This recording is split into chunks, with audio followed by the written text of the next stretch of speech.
క్రైస్తవ సమాజం మేలుకో, యాకోబు మోసగాడు కాదు, నక్కజిత్తుల వాడు కానే కాదు, ప్రేమ వివాహం చేసుకోలేదు. మనం జాగ్రత్తగా పరిశీలన చేస్తే క్రైస్తవ సమాజంలో రెండు రకాలైనటువంటి మాధ్యమాలు మిగిలినటువంటి దేవుని పిల్లల దగ్గరికి దేవుని యొక్క వాక్కులను చేరవేయటం జరుగుతుంది. రెండు మాధ్యమాల ద్వారా మిగిలిన అనేకులైనటువంటి దేవుని పిల్లలకి వాక్యం చేరవేయబడుతుంది. వాటిలో ఒక మాధ్యమం ఏంటంటే పాటలు. రెండవ మాధ్యమం లిఖితపూర్వకంగా, అంటే వ్యాఖ్యానాల రూపంలో, పుస్తకాల రూపంలో ఉండే విషయాలు. అలాగే అదే విషయాన్ని సందేశాల రూపంలో, ఆడియో మెసేజ్ల రూపంలో, వీడియో మెసేజ్ల రూపంలో అనేకులకు చేరవేసేటటువంటి రూపం. పాటల ద్వారా కొన్ని వాక్యాలను, సత్యాలను, జరిగినటువంటి చరిత్రను అనేకులకు చేరవేయటం జరుగుతుంది. అలాగే రచనలు, దేవుడి మాటలు ఆడియో రూపంలోను, వీడియో రూపంలోను అనేకులకు తెలియపరచడం ద్వారా దేవుని వాక్యం అనేకులకు చేరుతుంది. ఈ రెండు విషయాల్లోనే క్రైస్తవ సమాజం, దేవుని పిల్లలు చాలా జాగ్రత్త వహించాలి. మొట్టమొదటిది, పాటలు ఎవరు రాసినా వినొచ్చు, తప్పులేదు. పాడొచ్చు, తప్పులేదు.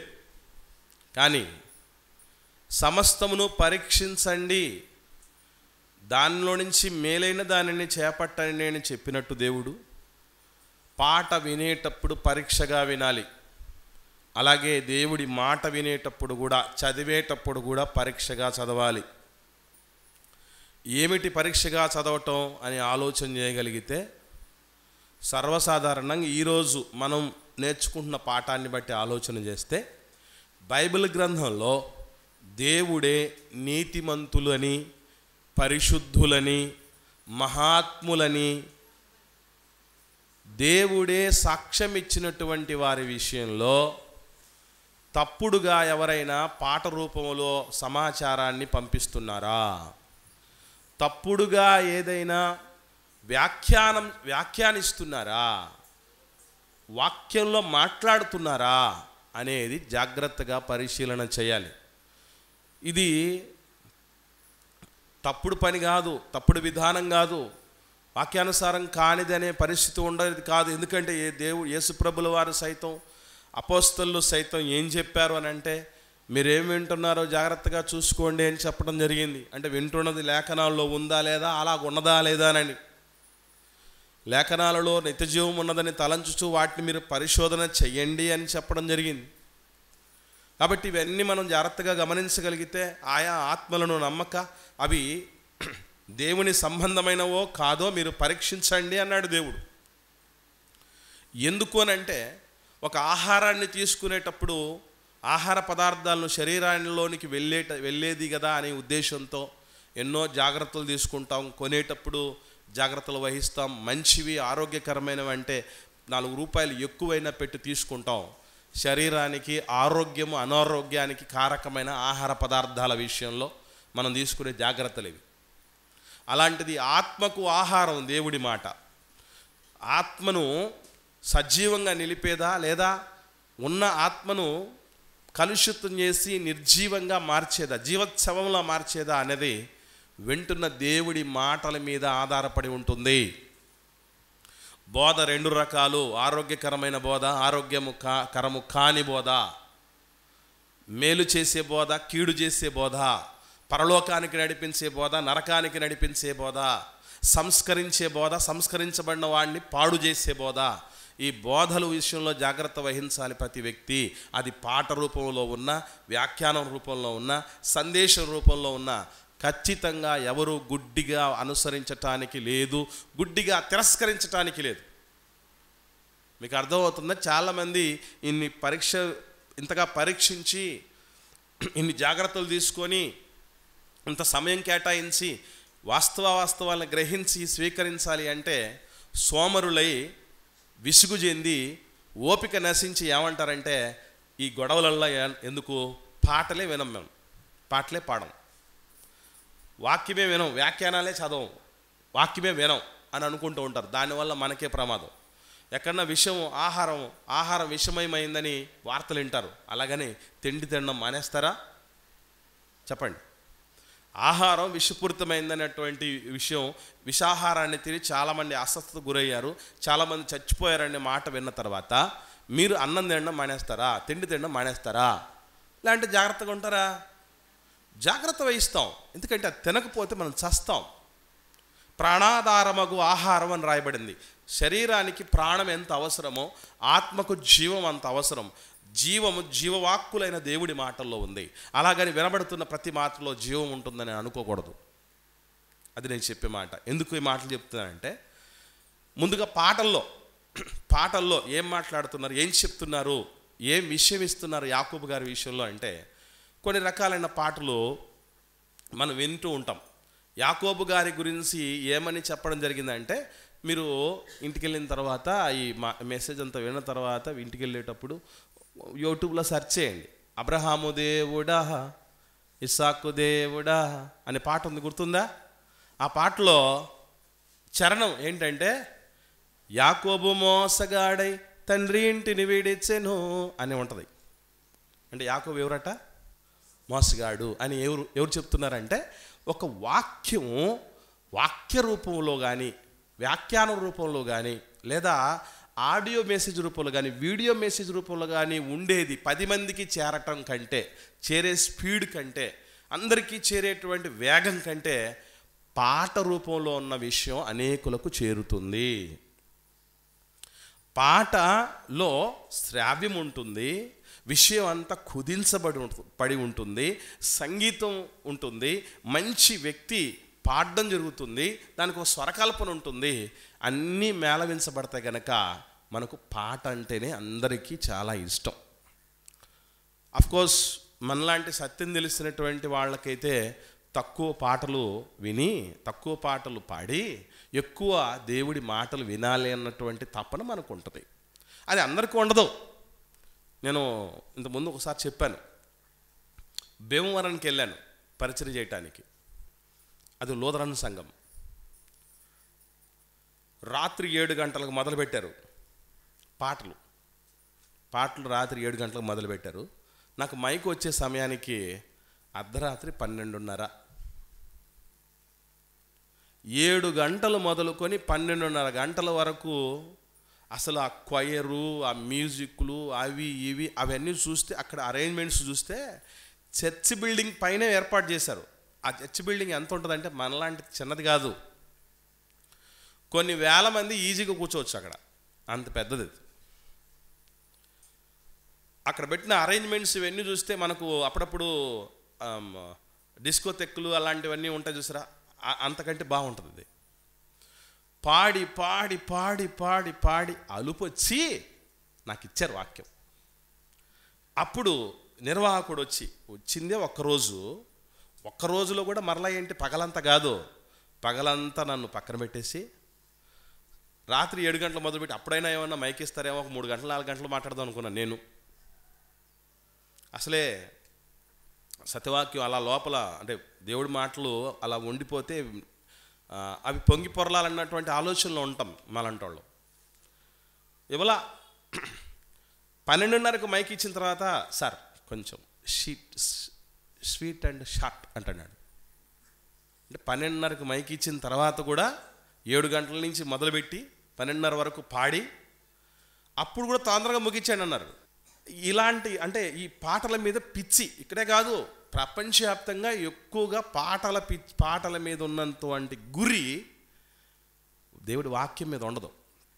అందుకే చాలా సందర్భాలు మీరు చూడండి, వాయించే వాళ్ళు ఏం చేస్తారు తెలుసా, వాక్యం చెప్పడానికి ముందు ప్రార్థన చేసుకుందాం అని అంటారు. ప్రార్థన చేసి అయిపోయిన కళ్ళు తెరిచే సమయానికి వాయించోడు ఉన్నాడు, పాట పాడినోడు ఉన్నాడు, క్వాలిటీ ఉండదు, ఎక్కడికెక్కడ పోయి ఉంటారు, ఏమేమో చేస్తూ ఉంటారు, ఒకడు ఫోన్లు మాట్లాడుతుంటాడు, ఒకడు దమ్ము కొడుతుంటాడు. అంటే వాళ్ళ ఉద్దేశం ఏంటన్నమాట, మా పని అయిపోయింది అని. అంతెందుకు, ఇప్పుడు వాక్యము కాసేపు మానేసి అందరూ లేచి నిలబడి మంచి ఒక బీట్ వచ్చే సాంగ్ అది పాడదాము, వాయిద్యం వాయించి అన్నప్పుడు, అంటే అప్పుడు అందరి మొహాలు వెలిగిపోతాయి. అప్పుడు అందరూ ఇన్వాల్వ్ అయిపోతారు. పాట అయిపోగానే ఏదో గాలి బెలూన్లోడించి ఏదో ఒక దాన్ని కొట్టి తర్వాత బెలూన్ అంతా బుస్సుమని తగ్గిపోతుంది చూసారా, అలా తగ్గిపోద్ది అనమాట, జీవం అంతా పోద్ది. ఇంతకు మీకు మనకి జీవాన్ని ఇచ్చింది ఏంటి? ఈ ఊపు, ఈ సంగీతం ఇచ్చింది. సంగీతం ఇచ్చే ఊపుతో ఉన్నోడు సంగీతం ఉన్నంత వరకే, అర్థమవుతుందా? ఆ డ్రమ్ బీట్లతో ఉన్నటువంటి వాడు దాంట్లో ఉన్నంత వరకే. ఈ పాటలు ఎంతవరకు వెళ్ళిపోయాయంటే ఏ వాస్తవం, సత్యం, సత్యవాక్య ప్రమాణం అర్థం కాకపోయినా కూడా ఈ పాటలు అనేకులకు చేరిపోయాయి, అనేకులు పాడుతున్నారు. యాకోబు గారి గురించి తెలియని వాళ్ళు కూడా ఏమనుకుంటున్నారంటే యాకోబు మోసగాడు, మోసగాడు, యాకోబు అన్న పేరులోనే మోసం ఉంది అన్నటువంటి రీతిగా. మరొక చోట ఏముంది అని అంటే జీవితం అంటే మాటలు కాదు చెల్లెమ్మ అనే పాట ఒకటి ఉంది. మీరు విన్నారా? లేదు, వినకపోతే తప్పనిసరిగా వినండి. జీవితం అంటే మాటలు కాదు చెల్లెమ్మ, అందులో చరణాలు ఏముంటాయంటే నమ్ముకున్నాడు ఏశావు, మోసగించాడు యాకోబు అని ఉంటుంది. మోసగించాడు యాకోబు, అన్నయ్యను మోసం చేశాడు, నాన్నను మోసం చేశాడు, అందుకే మోసపోయాడు. ఇలా నాటి నుండి నేటి వరకు చాలామంది పాటల్లో మీరు కూడా ఇవి కాకుండా మరికొన్ని పాటలు కూడా విని ఉంటారు యాకోబు గారు మోసగారని. తర్వాత వ్యాఖ్యానాలు అంటే కొన్ని రకాలైనటువంటి వ్యాఖ్యానాలు అనగా ఆదికాండం బైబిల్లో దేవుడు రాయించినటువంటి మాటలకి కాస్త వివరణాత్మకంగా వాళ్ళకి ఏదైతే అందిందో, వాళ్ళకి ఏదైతే అర్థమైందో అది వ్యాఖ్యానం రూపంలో రాస్తారు. కామెంటరీ అంటారు దాన్ని ఇంగ్లీష్లో. ఈ కామెంటరీలు చాలామంది సేవకులు చదువుతారు, విశ్వాసులు చదవరు. ఎందుకంటే అవసరం ఎవరికి అంటే సేవకుడికి. అందుకు కామెంటరీలు చేస్తూ ఉన్న సమయంలో ఇదే చదివాను నేను. ఈ నక్కజిత్తుల వాడు అంటే యాకోబు గారి కుమారుడైనటువంటి యోసేపు గారి గురించి మాట్లాడుతూ, యోసేపు వాళ్ళ నాన్న యాకోబు అంతా నక్కజిత్తులోడు కాదు, మోసగాడు కాదు, పవిత్రుడు, పరిశుద్ధుడు అని యోసేపు గారి గురించి చెప్తూ యాకోబు గారి గురించి తప్పుగా మాట్లాడడం జరిగింది. ఇలాంటి వ్యాఖ్యానాలు ఎన్నో ఉన్నాయి. ఇంకా కొందరైతే ఏం చెప్తున్నారంటే మనుష్యుడు ఏది విత్తుతాడో అదే పంట కోస్తాడని రాయబడింది కదా, కాబట్టి యాకోబు గారు మోసం చేశాడు, అన్నయ్యని నాన్నగారిని మోసం చేశాడు కాబట్టి ఏమి ఎదురైంది? మామ లాబాను రూపములో మోసపోయాడు, కాబట్టి మోసం చేశాడు గనక మోసపోయాడు యాకోబు అని ఒక వ్యాఖ్యానం. ఇలా ఒకటి కాదు, ఎన్నెన్నో చోట్ల ఎంతమందో మాట్లాడేటప్పుడు దైవజనులు నేటికి కూడా మీరు ఎక్కడైనా బాగా పరిశీలన చేయండి. యాకోబు గారి గురించి ఏ దైవజనుడు ఏం చెప్పాడు అనే దానికి సంబంధించి జేకబ్ లేదంటే యాకోబు అని మీరు యూట్యూబ్లో సెర్చ్ చేస్తే ఎంతమంది దైవజనులు మాట్లాడిన సందర్భాలు ఉంటాయి. వాళ్ళు మాట్లాడిన ప్రతి సందర్భంలో తప్పనిసరిగా యాకోబు గారు మోసగాడనని రాసి ఉంటాడు, చెప్పి ఉంటారు. చూడండి, ఇక్కడ ఈ మాటలు వింటున్నటువంటి మీరు కానీ తర్వాత సోషల్ మీడియాలో వింటున్న వాళ్ళు కానీ గుర్తుపెట్టుకోండి, నిజంగా మనం ఇప్పటి వరకు పాటల రూపంలో విన్న వాటిలోనూ, వ్యాఖ్యానాల రూపంలో విన్న వాటిలోనూ, సందేశాల రూపంలో విన్న వాటిలోనూ యాకోబు గారి గురించి దేవుడు అన్నట్లుగా, దేవుడు చెప్పినట్లుగా, పరిశుద్ధ గ్రంథం వ్యాఖ్యానించినట్టు చూపించినట్లు ఉందా, లేకపోతే ఆయన గురించి వాస్తవం ఏంటి అనేది విజ్ఞతతో ఆలోచించాలి. ఎందుకు అన్న ప్రశ్న వేసుకుంటే గుర్తుపెట్టుకోండి. పేతురు గారు రాసిన 2వ పత్రిక చూద్దాం, 2వ అధ్యాయము 9-10 వచనాలు చూద్దాం జాగ్రత్తగా. పేతురు గారు రాసిన 2వ పత్రిక 2వ అధ్యాయము 9-10 వచనాలు. భక్తులను శోధనలో నుండి తప్పించుటకును, దుర్నీతి పనులను ముఖ్యముగా మలినమైన దురాశ కలిగి శరీరానుసారముగా నడుచుకొనుచు, ప్రభుత్వమును నిరాకరించుచు, శిక్షలో ఉంచబడిన వారిని తీర్పు దినం వరకు కావలిలో ఉంచుటకు ప్రభు సమర్థుడు. ఎందుకు వీళ్ళని శిక్షించాలి అని అంటే వీరు తెగువగలవారును స్వేచ్ఛాపరునులై మహాత్ములను దూషింప వెరవకయున్నారు. మహాత్ములను దూషించటానికి వెనకాడడం లేదట, వెరవకయున్నారు అంటే వెనకాడట్లేదు అని. మహాత్ములను దూషించడానికి వెనకాడని వాళ్ళు శిక్షించబడతారు. వాళ్ళకు వకాల్తా పలికిన వాళ్ళు కూడా శిక్షలోనే ఉంటారు. వాస్తవంగా యాకోబు గారి గురించి మనం చదివినప్పుడు, ఆలోచించినప్పుడు మనకేమర్థమవుతుందో తెలుసండి? నిజంగా ఈ మహాత్ముణ్ణి ఎంత దూషించారు, పాటల రూపంలో, వ్యాఖ్యానాల రూపంలో, సందేశాల రూపంలో. శిక్ష తప్పదు అని అనిపిస్తుంది. ఎందుకంటే ఆ మహనీయుడు కాలి గోటికి కాదు, తన కాళ్ళ కింద ఉన్న ధూళికి కూడా సమానులుగా ఈ మాటలు మాట్లాడిన వాళ్ళంతా. ఎంత తోడో యాకోబు గారు. ఏమని దేవుడు చెప్తున్నాడు యాకోబు గారి గురించి ఆలోచన చేస్తే, ఈరోజు ఇప్పటి వరకు పాటల రూపంలో, వ్యాఖ్యానాల రూపంలో, సందేశాల రూపంలో విన్నవన్నీ కూడా మహాత్ములను దూషించిన వారి జాబితాలో, శిక్షకు గురైనటువంటి వారి జాబితాలో ఉన్నవని మనం అర్థం చేసుకోవచ్చు. మొదటిగా మనం జాగ్రత్తగా ఆలోచన చేస్తూ ముందుకు సాగుదాం. మొదటి విషయం ఏంటంటే, యాకోబు గారి విషయం, అలాగే ఆయన సోదరుడైనటువంటి ఏశావు గారి విషయం, వారి తల్లిదండ్రులైనటువంటి ఇస్సాకు, రెబెకమ్మల గారి విషయంలో ప్రారంభంలోనే ఒక తప్పుటడుగు వేయటం జరిగింది సమాజం, ముఖ్యంగా సేవకులు. ఏమిటి అని అంటే, ఆదికాండం 25వ అధ్యాయము 28వ వచనం చూద్దాం. ఆదికాండం 25వ అధ్యాయం 28వ వచనం జాగ్రత్తగా పరిశీలన చేస్తూ ముందుకు సాగాలి. ఇస్సాకు ఏశావు తెచ్చిన వేట మాంసమును తినుచుండెను గనుక అతన్ని ప్రేమించెను, రెబెకా యాకోబును ప్రేమించెను. ఇద్దరు బిడ్డల విషయంలో 2 ధృవాలకు వెళ్ళిపోయారు అమ్మ నాన్నలు. నాన్నేమో ఏశావును ప్రేమించాడట, అమ్మేమో యాకోబును ప్రేమించిందట. దీనికి చాలామంది చెప్తున్నటువంటి వివరణలు ఏంటో మీ ముందు పెడతాను. మీకు కూడా అలాగే అనిపిస్తుంది. ఎందుకనంటే, అసలు యాకోబు గారిని వాళ్ళ అమ్మ ఎందుకు ప్రేమించింది చిన్న కొడుకుని అని అంటే, చిన్నోడైనందుకు కాదు. అట్లా అనుకుంటే అమ్మలందరూ చిన్న కొడుకుల్ని, చిన్న కూతుర్ని ప్రేమిస్తారేంటి? ఆ విధంగా అనుకుంటే నాన్నలందరూ పెద్ద కొడుకుని, పెద్ద కూతుర్ని ప్రేమిస్తారేంటి? కాదు. ఏశావు గారిని అంటే పెద్ద కొడుకుని వాళ్ళ నాన్న ఇస్సాక్ గారు ఎందుకు ప్రేమించాడంటే అక్కడ క్లారిటీ ఉంది. ఏమనుంది చూడండి, ఏమనుంది? ఇస్సాకు ఏశావు తెచ్చిన వేట మాంసమును తినుచుండెను గనుక, క్లారిటీ, పక్కా క్లియర్ పిక్చర్ ఉంది.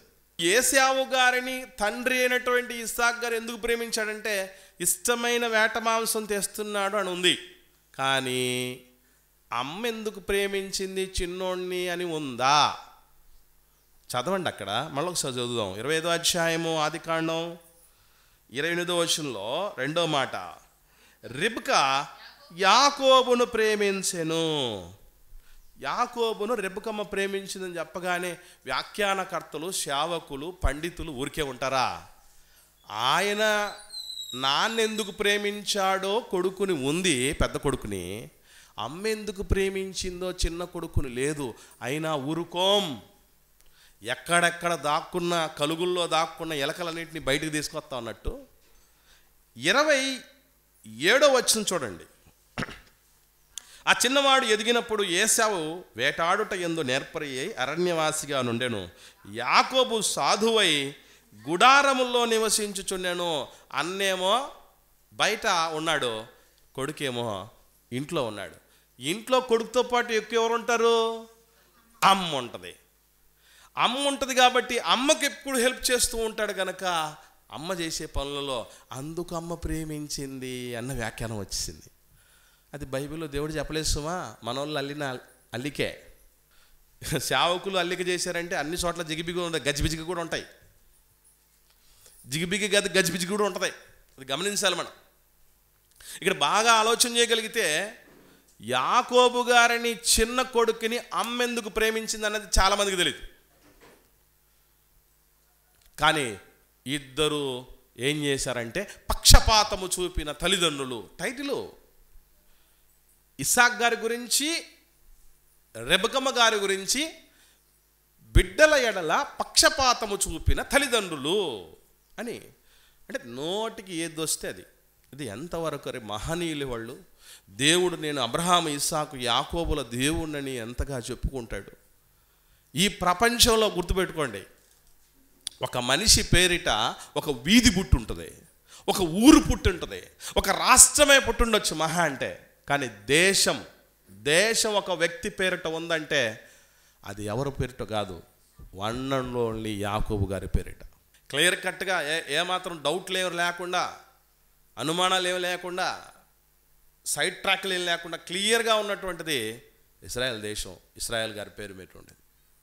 ఒక దేశాన్ని, అంత దేశం ఒకటే కాదు, ఇది దేశం చరిత్రలో తెలిసింది. కానీ ఒక జాతికే పెట్టాడు తెలుసా, ఒక వ్యక్తి మీద పేరు. జాతికే పెట్టాడు.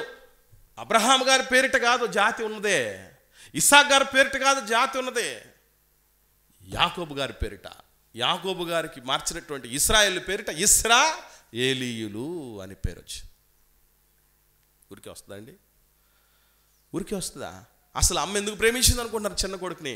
నాన్న ప్రేమించడంలో ఒకవేళ తప్పు ఆలోచన ఉండొచ్చేమో, కానీ తేడా ఉండొచ్చేమో అంటున్నా, మళ్ళీ చెప్తున్నా, ఉండొచ్చేమో తప్ప ఖచ్చితంగా కన్ఫామ్గా ఉంటుందని చెప్పట్లేదు.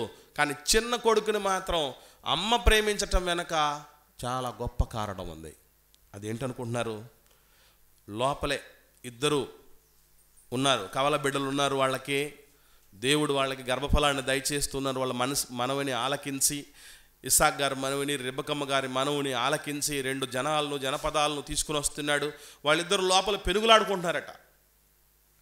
పెనుగులాడుకుంటూ ఉంటే ఈ అలజడికి అమ్మకేమనిపించింది అంటే, నేను చచ్చిపోతానేమో అనిపించింది. అనిపించేంతగా లోపల కొట్లాడుకుంటున్నారట.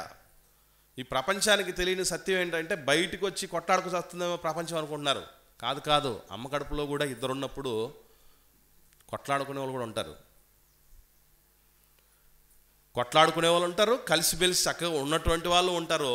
వీళ్ళిద్దరు మాత్రం పోట్లాడుకుంటున్నారట. అలా పోట్లాడుకున్నప్పుడు దేవుడి దగ్గరికి వెళ్ళిపోయింది. దేవుడి దగ్గరికి వెళ్ళిపోయినప్పుడు దేవుడు అంటున్న మాట 22వ వచనం, ఆదికాండం 25వ అధ్యాయం 22వ వచనం అండి.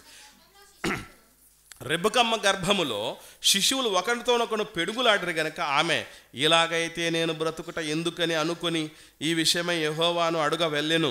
అప్పుడు యెహోవా ఆమెతో ఇట్లనెను, 2 జనములు నీ గర్భములో కలవు, 2 జనపదములు నీ కడుపులో నుండి ప్రత్యేకముగా వచ్చును. ఒక జనపదము కంటే ఒక జనపదము బలిష్టమై ఉండును. ఒకరికంటే ఒకరు బలిష్టమై ఉండని దేవుడు అక్కడ బ్లాంక్ బెట్లా, కనుక్కో చూద్దాం అనలా. మీకు అర్థమైందా? చెప్పుకోండి చూద్దాం అనలే. ఇద్దరు వస్తారు, నేనైతే చెప్పనమ్మా, నువ్వే కనుక్కో అమ్మా రెబెక్కమ్మ అనలా.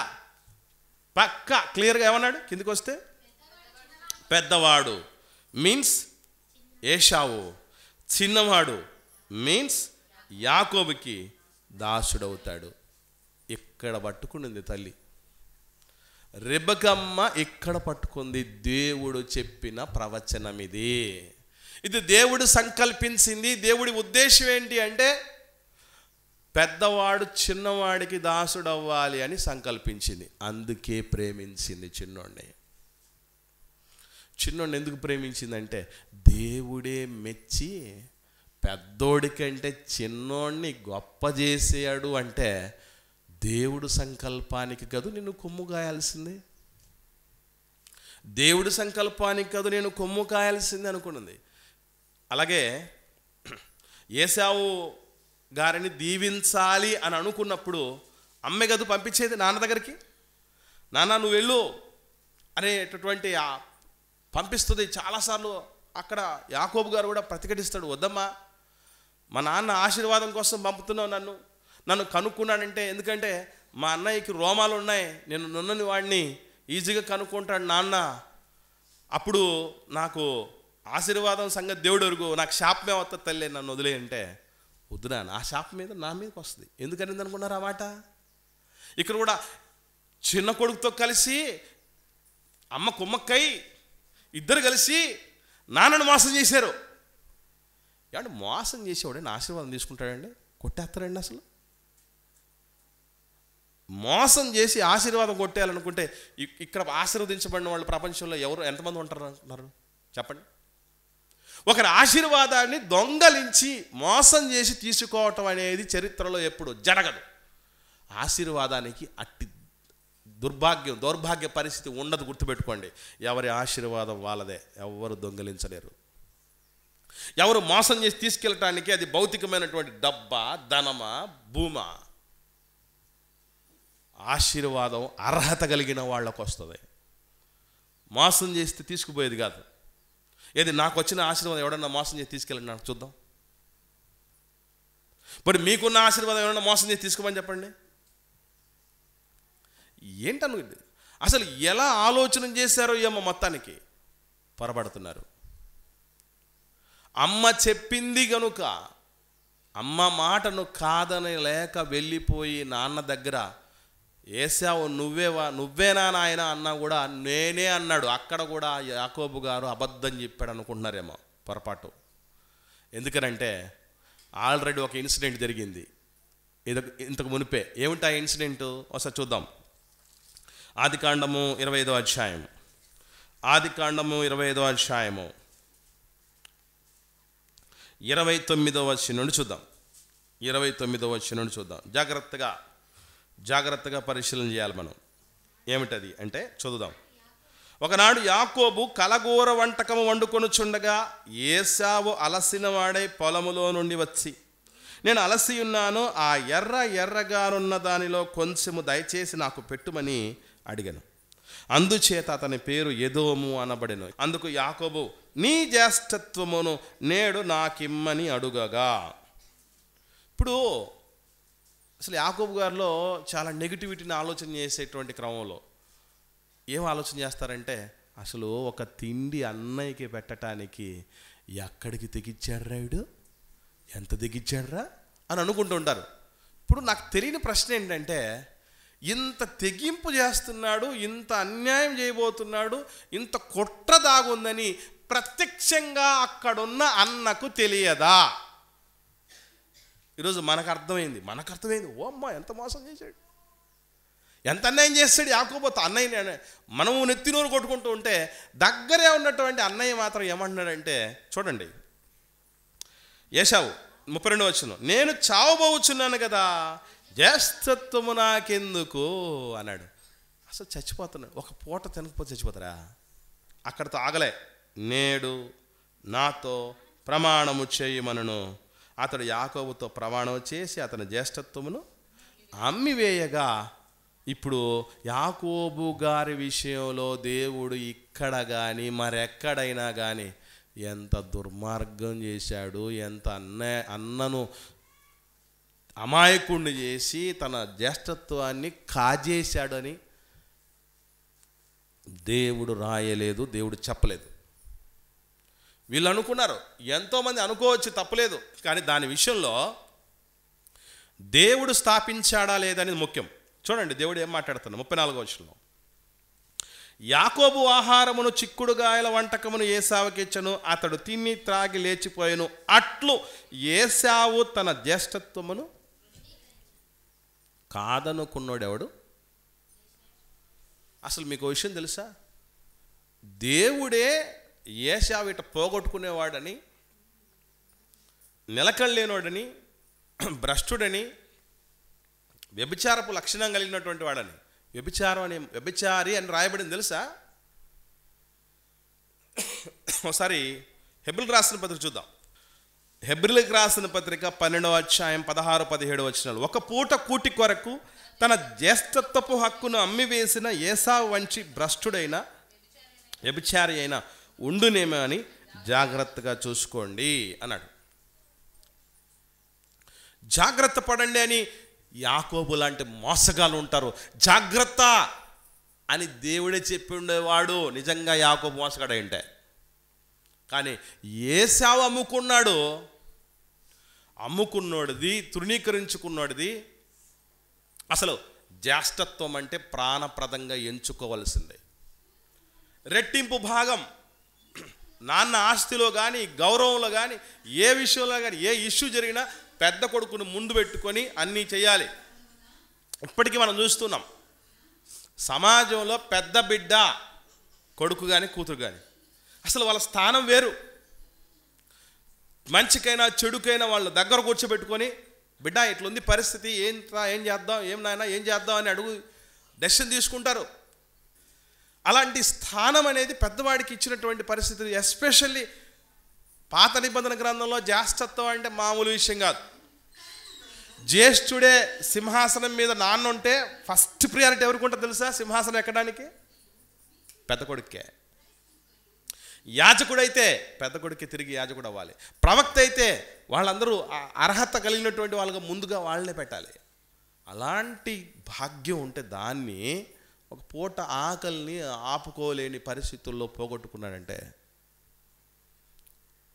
దాన్నే దేవుడు తప్పట్టాడు తప్ప ఎంత మోసం చేశాడు దేవుడు అనే దేవుడు అనలే యాకోబు గారు మోసం చేశాడని.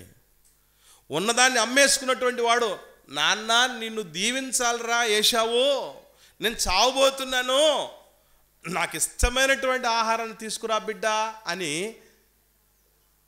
ఇస్సాకు గారు పెద్ద కొడుకుని అడగగానే నిజంగా నీతిమంతుడంటే ఏశావు ఏం చెప్పి ఉండాలి చెప్పండి? ఏం చెప్పి ఉండాలి నాన్నకి? నాన్న నీకు చెప్పడం మర్చిపోయా, ఇప్పుడు నాకు ఆ జ్యేష్ఠత్వపు హక్కు లేదు నాన్న.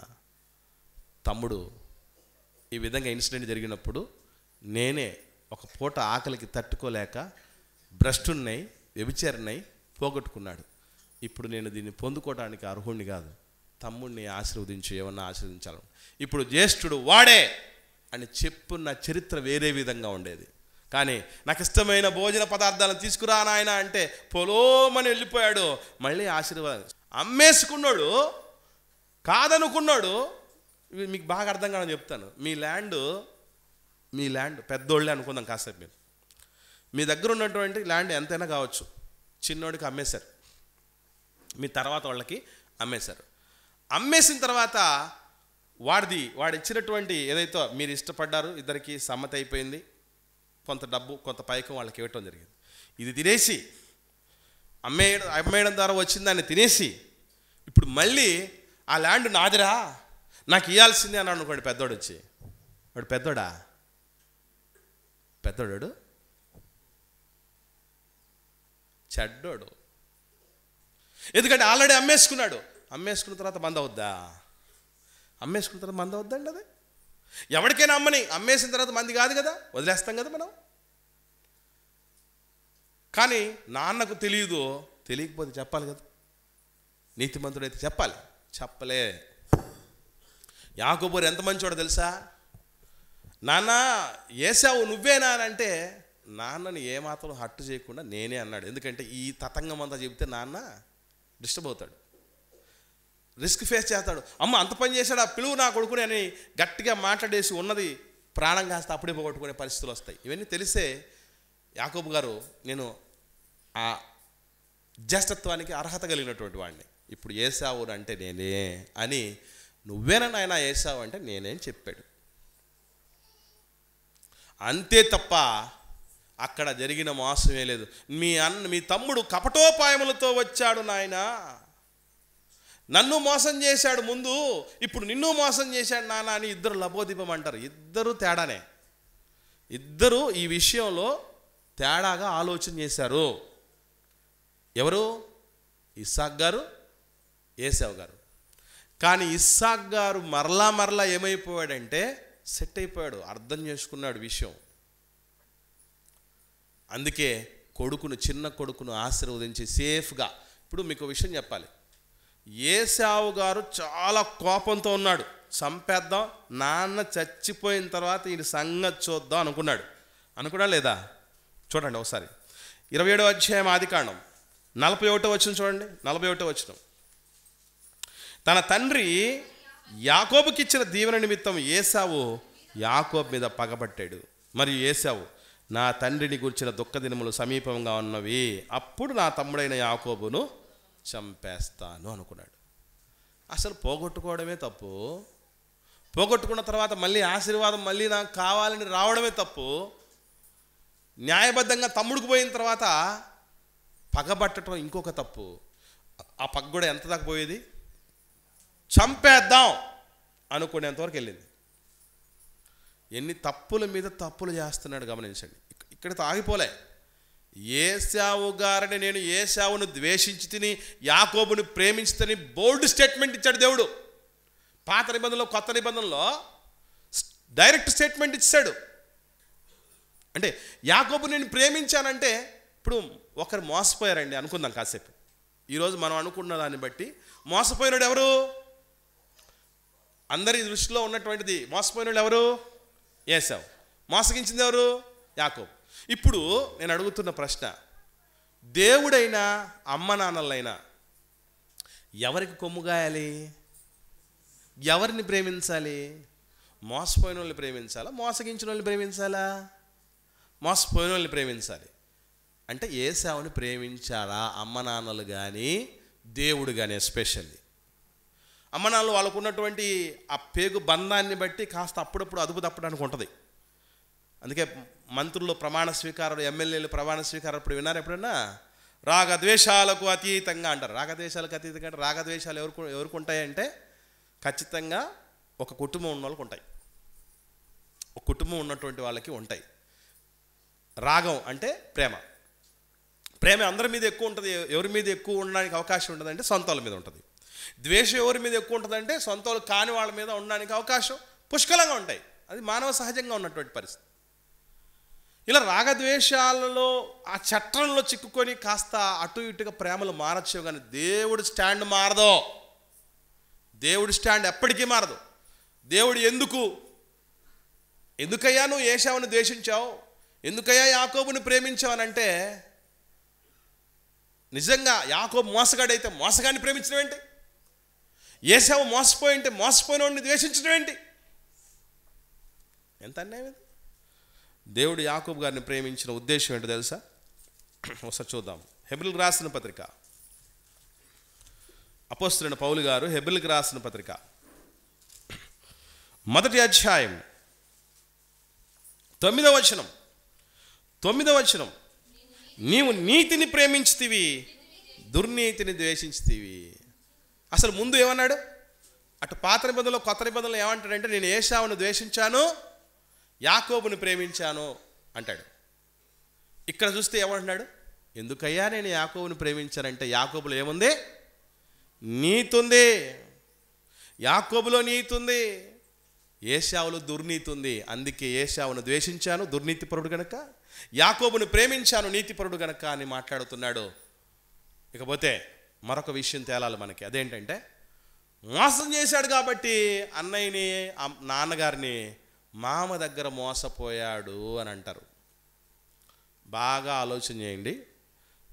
ఇది అన్ని విషయాల్లో వర్తిస్తుందా?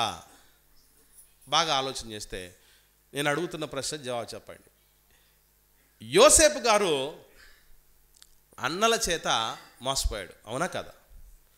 అన్నలు మోసగించారా లేదా? మోసగించారు. తర్వాత చెరసాల్లో ఉన్నప్పుడు కూడా ఒక అధిపతి, పానదాయకుల అధిపతి, భక్షకారుల అధిపతులలో ఒక వ్యక్తి బతికించబడతాడు, ఒకటి చంపివేయబడతాడని ఆయన ప్రవచనం చెప్తాడు. అది నెరవేరుతుంది. ఒరే నాయన నువ్వు బతుకుంటే నా గురించి చెప్పరా అధిపతి దగ్గర అని చెప్తే వాడు కూడా మోసం చేసి వెళ్ళిపోతాడు కదా. ఇప్పుడు నా ప్రశ్న ఏంటంటే, యోసేపు గారు మోసపోయారు, ఏ మోసం చేసి మోసపోయాడు చెప్పాలి. యోసేపు గారు మోసపోయాడు కదా, మోసపోయాడు లేదా? యోసేపు గారు మోసపోయాడు, యాకోబు గారు కొడుకు ఎవరిని మోసం చేసినందుకు మోసం వచ్చింది ఆయనకి చెప్పండి. అంటే ఎవరు మోసగించబడినా వాళ్ళు మోసం చేసిన వాళ్ళని అర్థం. ఎవరు మోసగించబడినా వాళ్ళు మోసం చేసిన వాళ్ళని అర్థం కాదు ప్రియులారా. నీతి కలిగిన వాళ్ళు కూడా ఎన్నోసార్లు మోసపోయిన వస్తారు. దాఖలాలు లేవు చరిత్రలో? మంచిగా బతికిన వాడు మోసపోయిన దాఖలాలు లేవు చెప్పండి, నమ్మి మోసపోయిన వాళ్ళు. కాబట్టి ఇది అన్ని కేసులకు వర్తించేది కాదు. లాబానే మోసగాడు తప్ప, మావయ్యే మోసగాడు తప్ప, గుర్తుపెట్టుకోండి, అల్లుడు యాకోబు గారు మోసగాడు కాదు. నిజంగా మోసగాడు అయి ఉంటే అసలు ఆస్తికి యాకోబు గారికి ఎందుకు పెంచాలి దేవుడు? ఈ మాట అన్న తర్వాత ఏమంటారు తెలుసా? మధ్యలో మారిపోయాడట యాకోబు గారు. ఇది ఎక్కడుంది?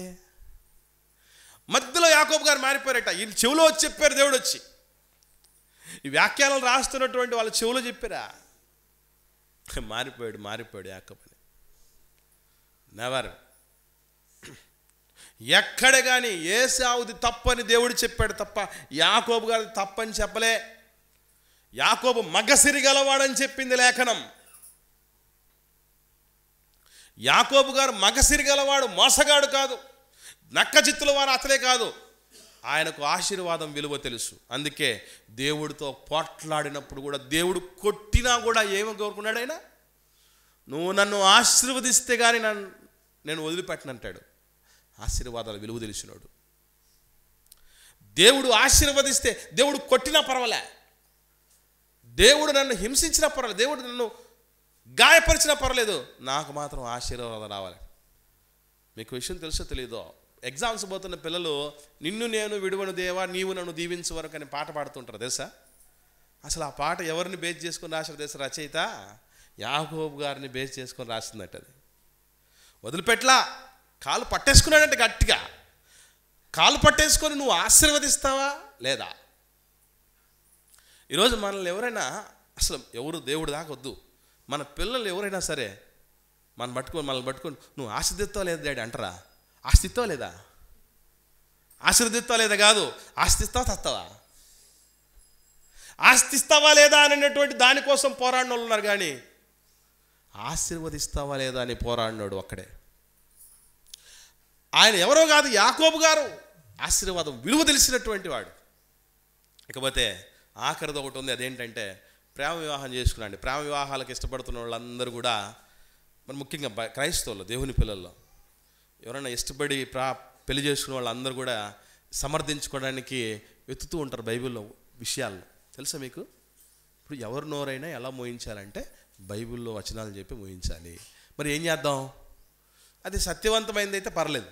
కాదు కాదు కాదు, నన్ను కాసేది ఉండాలి, నన్ను దాచేది ఉండాలి, నాకు సపోర్ట్ చేసేది ఉండాలి అని అనుకొని ఏం చేస్తారంటే, మీ క్వశ్చన్ తెలుసా? డైరెక్ట్గా ఒక మెసేజే, లేదంటే ఒక షార్ట్ ఫిల్మే, లేదంటే ఒక పెద్ద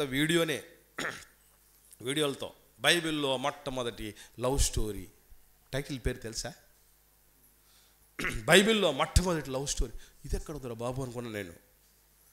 అడుగుది ఎక్కడ తీసుకెళ్ళిపోవడం జరిగిందంటే, యాకోబు గారట రాహేల్ అన్నమాట. చూద్దాం, లవ్ స్టోరీ చూద్దామా? ఆదికాండం. ఎందుకు వీళ్ళు లవ్ స్టోరీ అనుకున్నారు ఏంటో 29వ అధ్యాయం 16వ వచనం చూద్దాం. ఆదికాండం 29వ అధ్యాయం 16వ వచనం నుండి. లాబానికి, యాకోబు గారి మేనమామ గారికి 2 కుమార్తెలు ఉన్నారు. వారిలో పెద్దాని పేరు లేయా, చిన్నదాని పేరు రాహేలు. లేయా జబ్బు కండ్లు గలది, రాహేలు రూపవతియు సుందరినై ఉండెను. యాకోబు రాహేలును ప్రేమించి, ఇక్కడ దొరికింది ఆనిముత్యము దొరికినది. ఇక్కడ ఏమిటది? యాకోబు రాహేలును ప్రేమించి. అక్కడ మనకైతే అప్లై చేసుకునేటప్పుడు లాజరస్సు లక్ష్మిని ప్రేమించి.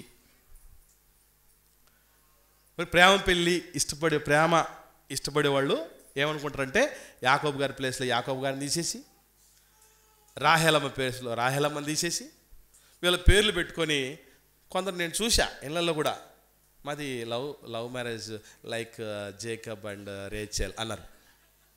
వామ్మో అనుకున్నాను నేను. మాది ప్రేమ వివాహము యాకోబు గారిలాగా రాహేలమ్మలాగా అని వాళ్ళు తీసుకొచ్చాడు. అంటే మాకు ఒక చట్టం ఉంది బ్రదరు, ఒక హిస్టరీ ఉంది మాకు, ఒక గొప్పతనం ఉంది మాకు, ఒక ఆధారం ఉంది మాకు. మేము ఎలాంటి వాళ్ళు అనుకుంటున్నారు? పెద్దల మాటలు వ్యతిరేకించేసి ప్రేమ పెళ్లి చేసుకున్నటువంటి దుర్మార్గులు అనుకుంటున్నారా? కాదు కాదు. ఒకవేళ మీరు అలా అనుకుని ఉండొచ్చో, మీరు తప్పులో కాలు వేసినట్లే. నేను అబ్రహాం, ఇస్సాకు, యాకోబుల దేవుడు అని చెప్పుకున్నటువంటి యాకోబు గారు కూడా ప్రేమ వివాహం చేసుకున్నారు. మేము వారి జాబితాలో ఉన్నవారము, మీరు అపార్థము చేసుకుంటురి అంటారు. అలాంటి వాళ్ళందరూ గుర్తుపెట్టుకోండి, మ్యారేజెస్ 3 రకాలని చెప్తారు. ఒకటి arranged marriage, 2 arranged come love marriage, 3 pure love marriage. ఇప్పుడు నేను అడుగుతున్నా, యాకోబు గారిది ఏ మ్యారేజ్ అంటారు? అరేంజ్డ్ మ్యారేజా, అరేంజ్డ్ కమ్ లవ్ మ్యారేజా, లేదా ప్యూర్ లవ్ మ్యారేజా? అంటే ఇప్పుడే చెప్పలేం బ్రదర్, మాకు ఏది జరిగితే అది అదే అనుకుంటాం, మాకు ఏది జరిగితే అది అదే అనుకుంటారు. కాదు, చూద్దాం ఏం జరిగిందో. ఆదికాండంలో 27వ అధ్యాయం 41వ వచనం నుండి చూద్దాం. 41వ వచనం నుండి చూద్దాం. తన తండ్రి యాకోబుకి ఇచ్చిన, అక్కడ జరుగుతుంది కదా, తమ్ముడు యాకోబును చంపాలని అనుకుంటాడు కదా. 42వ వచనం చూద్దాం. రిబ్కా తన పెద్ద కుమారుడైన ఏశావు మాటలను గురించి విన్నప్పుడు ఆమె తన చిన్న కుమారుడైన యాకోబుని పిలువనంపి అతనితో ఇట్లనెను, ఇదిగో నీ అన్నయ్యైన ఏశావు నిన్ను చంపెదనని చెప్పి నిన్ను గూర్చి తన్ను తాను ఓదార్చుకొనుచున్నాడు. కాబట్టి నా కుమారుడా, నీవు నా మాట విని లేచి హారాన్లోనున్న నా సహోదరుడు నీ మేనమామైన లాబాను వద్దకు పారిపోయి నీ అన్న కోపం చల్లారు వరకు, నీ అన్న కోపం నీ మీద నుండి తొలగి నీవు అతనికి చేసిన వాటిని అతడు మరచు వరకు లాబాను వద్ద కొన్నాళ్ళు ఉండు. లాబాను దగ్గర కొన్నాళ్ళు ఉండు. అమ్మ చెప్పిన మాట మీ మామయ్య దగ్గర ఉండు అన్నది. కానీ నాన్నతో చెప్పింది, నాన్న ద్వారా తెలిసినటువంటి విషయం ఏంటంటే 28వ అధ్యాయం ప్రారంభం నుంచి, మామ దగ్గరికి పోని అమ్మ చెప్పింది. నాన్న ఏం చెప్తున్నాడు చూద్దాం, కొనసాగిస్తున్నాడు. ఇస్సాకు యాకోబుని పిలిపించాడు. నీవు కనాను కుమార్తెలో ఎవరిని వివాహం చేసుకోకూడదు. నీవు లేచి పద్దనరావులు ఉన్న నీ తల్లికి తండ్రి అయిన బెతీయోలు ఇంటికి వెళ్ళి అక్కడ నీ తల్లి సహోదరుడుకు లాబాను కుమార్తెలలో, నోట్ దిస్ పాయింట్, ఒకదానిని వివాహం చేసుకో అని అతనికి ఆజ్ఞాపించి. ఇద్దరు ఉన్నారు నాయన నీకు మరదళ్ళు, వాళ్ళిద్దరిలో ఒక్కదాన్ని పెళ్లి చేసుకో అన్నాడు. ఎవరు చెప్పింది మాట? నాన్న చెప్పాడు. నాన్న మీ మేనమామ దగ్గరికి వెళ్ళి, ఇద్దరు కూతుర్లు ఉన్నారా మీ మేనమామకు, వాళ్ళలో ఒక దాన్ని నువ్వు పెళ్లి చేసుకో అన్నాడంటే వాట్ ఈజ్ దిస్? దీన్ని ఏమనాలి? ఏ మ్యారేజ్ ఇది? మరలా ఇక్కడ డౌట్ ఏమొస్తుందంటే, మరి యాకోబు రాహేలును ప్రేమించి అన్నాడు కదా, అంటే ఒకదాన్ని చేసుకో అంటే ఆ ఒకదాన్ని ప్రేమించాలి వద్దా? చెప్పండి. ఒకదాన్ని చేసుకో అన్నాడంటే ఒకదాన్ని ప్రేమించాలి వద్దా? అవునా కదా? 100%. ఇక్కడే కాదు, ఇంకా క్లారిటీగా 7వ వచనం చూడండి. 28వ అధ్యాయం 7వ వచనం. యాకోబు తన తల్లిదండ్రుల మాట విని వెళ్ళి మామయ్య దగ్గరికి వెళ్ళి పెళ్లి చేసుకున్నాడు. అంత మాత్రమే కాదు, మళ్ళీ ఇంకో విషయం తెలుసా? మామయ్య దగ్గర కూడా పర్మిషన్, మామయ్య కూడా ఒప్పుకుంటున్నాడు, మామయ్య కూడా అరేంజ్డ్ మ్యారేజ్కి సిద్ధపడుతున్నాడు. ఎందుకు చెప్పగలము అంటే 19వ వచనం, 29వ అధ్యాయం ఆదికాండం 19వ వచనం చూడండి. 19వ వచనం. అందుకు లాబాను, ఆమెను అన్యునికి ఇచ్చుట కంటే నీకు ఇచ్చుట మేలు, నా యొద్ద ఉండుమని చెప్పి అన్నాడు. అంటే ఏం అర్థం? ఇటు అబ్బాయి అమ్మ నాన్నలు ఒప్పుకున్నారు, చేసుకోమన్నారు, ఇటు అమ్మాయి నాన్న చెప్తున్నాడంటే ఇరు వర్గాలలో ఉన్నటువంటి తల్లిదండ్రులు ఒప్పుకొని పెళ్లి చేస్తున్నారంటే దాన్ని ఏమనాలి? అరేంజ్డ్ మ్యారేజ్ అనాలి. అంటే యాకోబు గారు ప్రేమ వివాహం చేసుకోలేదా? మరి బైబిల్లో మొట్టమొదటి లవ్ స్టోరీ ఏంటి? అలా మనిషి ఎక్కడైతే పొరపాటు చేస్తున్నాడో దాన్ని కొమ్ము కాసుకోవడానికి చేస్తున్న ప్రయత్నం తప్ప ఇది వాస్తవం కాదు.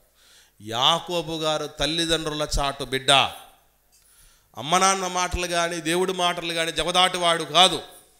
మహాత్ముడైన, మహనీయుడైన, మగసిరి గలవాడైన, దేవుడి ఆశీర్వాదాలు విలువ తెలిసినటువంటి వాడు ఆయన. మనుషులతోనూ అసలు దేవుడి పేరు ఎందుకు మార్చాడు అనుకుంటున్నారు? తప్పుడు పేరు రాదు నీకు. యాకోబు ఇది నీ పేరు, తప్పుడు పేరు ఇది. అందుకే మనుషులతోనో దేవుడితోనో పోరాడేటటువంటి వాడివి కనుక నీ పేరు యాకోబు కాదు, ఇక మీదట ఇజ్రాయేల్ అన్నాడు. ఇశ్రాయేల్ నీ పేరు. ఇక నువ్వు పోరాటం చేసి గెలిచిన వాడివి తప్ప లేనిపోయినటువంటి ఆశీర్వాదాల కోసం, లేదంటే ఎవరినో మోసం చేసేటటువంటి ఆరాటం నీకు లేదు అని దేవుడు కితాబు ఇచ్చాడు. కాబట్టి ప్రియులారా, పరిశుద్ధ గ్రంథంలో అందుకే గుర్తుపెట్టుకోవాలి, యావత్ క్రైస్తవ సమాజం దేవుని బిడ్డలైనటువంటి ఈ సందేశం విషయంలో మాత్రమే కాదు, ఏ విషయంలోనైనా సరే అంత సులభంగా ఒక పాటను కానీ ఒక వ్యాఖ్యానాన్ని కానీ నమ్మకండి. మీకు పరిశోధన రావాలి, మీకు పరిశీలన రావాలి. పరీక్షించి ఒక ఆహార పదార్థాన్ని తినకపోతే, జాగ్రత్తగా దాన్ని మన లోపలికి తీసుకోకపోతే మనకు ప్రమాదం అని గుర్తిరిగినటువంటి వాళ్ళం. దేవుడి వాక్యం అనే ఆహారం, ఆత్మకు ఆహారం, ఇష్టం వచ్చినట్టు కళ్ళు మూసుకొని ఏది ఆలోచన చేయకుండా ఈ మధ్యకాలంలో ఎలాంటి వాళ్ళు తయారయ్యారంటే, ప్రపంచంలో సమాజంలో మా అయ్యగారు చెప్పారంటే అది ఖచ్చితంగా బైబిల్లో ఉంటుంది అనేవాళ్ళు తయారయ్యారు. ఇప్పుడు నీ మాటలు నేను చెప్తున్నా నాది అనుకుంటే మాత్రం మీరు ఎవరు స్వీకరించకండి. వాక్యాలతో సరిపోల్చబడ్డాయని అనుకుంటేనే అది స్వీకరించండి. సత్యవాక్య ప్రమాణానికి సరితూగగలిగాయి అనుకుంటేనే వాటిని స్వీకరించగలగాలి. లేకపోతే దీనికంటే మించిన సత్యం ఏదన్నా ఉన్నా నాకు తెలియపరచండి. నేను వాక్య ప్రమాణంలో వాటిని దిద్దుకోవడానికి సిద్ధంగా ఉన్నాను. సంఘాన్ని కూడా, నన్ను నమ్మి వచ్చిన సంఘానికి కూడా దిద్దటానికి సిద్ధంగా ఉన్నాను.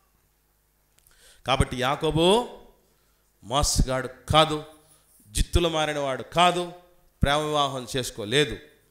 ఆయన మనగాడు, మగసిరి గలవాడు, దేవుడి ఆశీర్వాదాలు విలువరిగినటువంటి వాడు, మహాత్ముడు, మహనీయుడు.